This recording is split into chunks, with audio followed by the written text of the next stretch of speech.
1450 سال کے بعد کوئی اپنا ہو یا پرایا، مسلم ہو یا کافر، حضرت معاویہ پر اگر وہ اعتراض کرتا ہے تو اس کے اعتراض کی کوئی ویلیو نہیں۔ ذرا غور کیجئے گا، سوال کرنے والا سوال کرتا ہے، وہ کہتا ہے کہ حضرت معاویہ اور حضرت علی کے درمیان جنگ ہوئی۔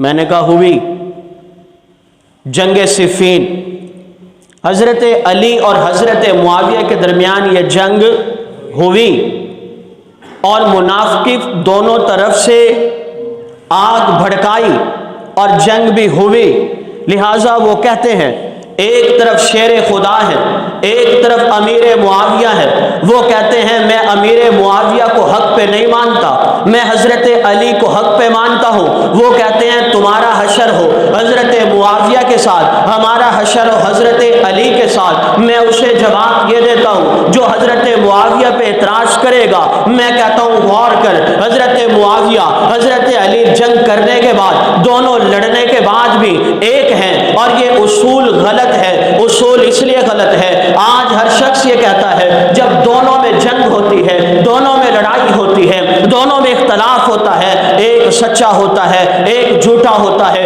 جنگ ہوئی حضرت علی میں، جنگ ہوئی حضرت معاویہ میں، یہ ان میں سے ایک جھوٹا ہے ایک سچا ہے۔ میں کہتا ہوں نہیں، یہ اصول غلط ہے، یہ اصول صحیح ہے ہی نہیں۔ دونوں سچے ہو بھی سکتے ہیں، دونوں غلط بھی ہو سکتے ہیں، لیکن جہاں حضرت معاویہ ایک طرف، حضرت علی ایک طرف، حضرت معاویہ بھی نبی کے صحابی، حضرت علی بھی نبی کے صحابی، حضرت علی پیغمبر کے داماد ہیں، حضرت معاویہ پیغمبر کے برادر نسبتی، پیغمبر کے شالے ہیں، ان کے پاس بھی وہ آنکھ ہے جنہوں نے نبوت کو دیکھا، ان کے پاس بھی وہ آنکھ ہے جس سے انہوں نے نبوت کے چہرے کا دیدار کیا۔ قرآن ان سے بھی راضی ہے، حدیث ان سے بھی راضی ہے، اللہ دونوں سے راضی ہے۔ 1450 سال کے بعد مجھے یہ حق نہیں بنتا میں حضرت معاویہ پہ اعتراض کروں، میرا یہ حق نہیں بنتا میں شیر خدا پہ اعتراض کروں۔ اللہ نے دونوں کے بارے میں فرمایا رضی اللہ عنہم ورضوا عنہ، میں خدا دونوں سے راضی، میں علی سے بھی راضی، میں معاویہ سے بھی راضی ہوں، لہٰذا میں کہتا ہوں تو نے علی کو چنا۔ اہل سنت والجماعت کا مسلک یہ ہے، ہم علی سے بھی راضی ہیں، ہم حضرت معاویہ سے بھی راضی ہیں۔ بات سمجھ آئی ہے؟ انہوں نے ایک تفریق پیدا کر دی کہ آپ ہم ہیں حضرت علی کی طرف اور آپ کس کی طرف ہیں؟ حضرت معاویہ کی طرف۔ میں کہتا ہوں نہیں، ہمارا سنی لوگوں کا عقیدہ یہ ہے، ہم جس طرح محبت حضرت علی سے کرتے ہیں ویسے ہی محبت حضرت معاویہ سے کرتے ہیں۔ جو قرآن نے اصول دیا، جو حدیث نے اصول دیا، دونوں ہی سچے ہیں۔ وہ کہتا ہے میں اصول کو نہیں مانتا، میں نے کہا پھر تو قرآن کا انکار کرتا ہے۔ وہ کہتا ہے قرآن کا انکار کیسے ہوگا؟ میں نے کہا آنا قرآن اٹھا، سورہ طٰہٰ اٹھا، ہر وہ جگہ سے پڑھ جہاں اللہ نے موسیٰ علیہ السلام اور حضرت ہارون کا واقعہ ذکر کیا۔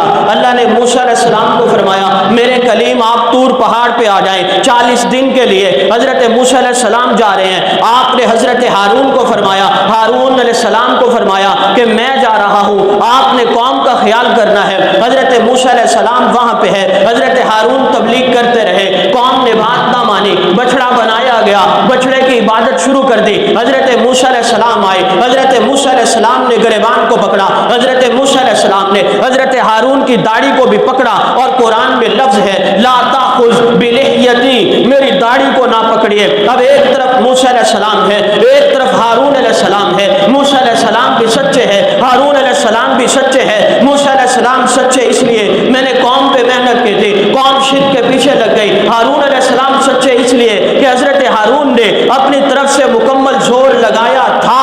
موسیٰ علیہ السلام بھی سچے ہیں، ہارون علیہ السلام بھی سچے ہیں۔ تو میں کہتا ہوں وہاں دونوں میں جنگ ہوئی، جیسے وہاں دونوں سچے ہیں یہاں بھی جنگ ہوئی، حضرت علی میں ہوئی، حضرت معاویہ میں ہوئی، جیسے وہ سچے ہیں ویسے یہ دو بھی سچے کے سچے ہیں۔ مزہ نہیں آ رہا آپ کی سبحان اللہ کا؟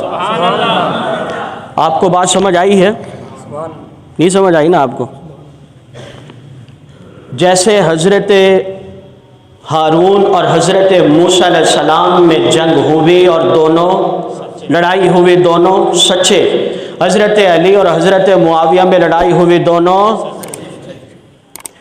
جب قرآن اور حدیث کو انکار نہیں، جب ان دونوں کی بھی آپس میں محبت رہی، تو میں اور آپ کون ہوتے ہیں 1450 سال کے بعد ان پہ اعتراض کرنے والے؟